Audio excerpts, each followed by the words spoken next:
I'm David Abbot and I'm a Professor of Social Policy at the University of Bristol, and I've been doing some research funded by the Duchenne Forum and Muscular Dystrophy UK about men with Duchenne and their thoughts and views about having end-of-life planning discussions and conversations.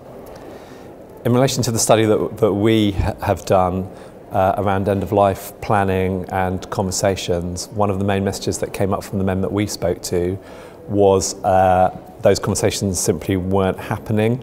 So there was a real absence of open discussion about a whole range of issues to do with end-of-life and end-of-life planning, and it felt very much like the elephant in the room that nobody really wanted to discuss, and that was a really big problem.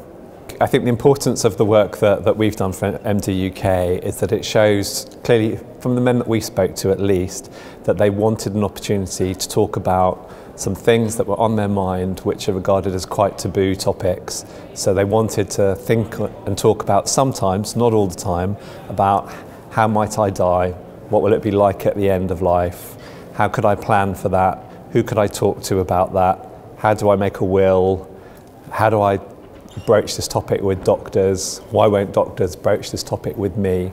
They were the kind of things that people were talking about. And so I think in even putting those issues out into the open, into the wider Duchenne community, it gives other men, it gives clinicians, and it gives family members perhaps a certain permission to start to think about these topics, perhaps to start to talk about them.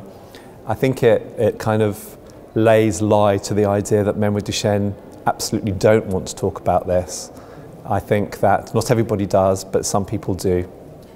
Well, I have a quote from the research study which is not very long, but I thought it really neatly encapsulated some of the main things that came out of the research. So this is just one guy's view. He said, "To me, death is upsetting, but it's a natural thing. As I got older, I was thinking about it more and more, and I thought, well, it's good to think about it, but make sure you tell someone else as well, otherwise you get depressed and feel alone. With the health clinicians, I've never talked about it before. They say a lot when you're diagnosed, and then they stop when it comes to death.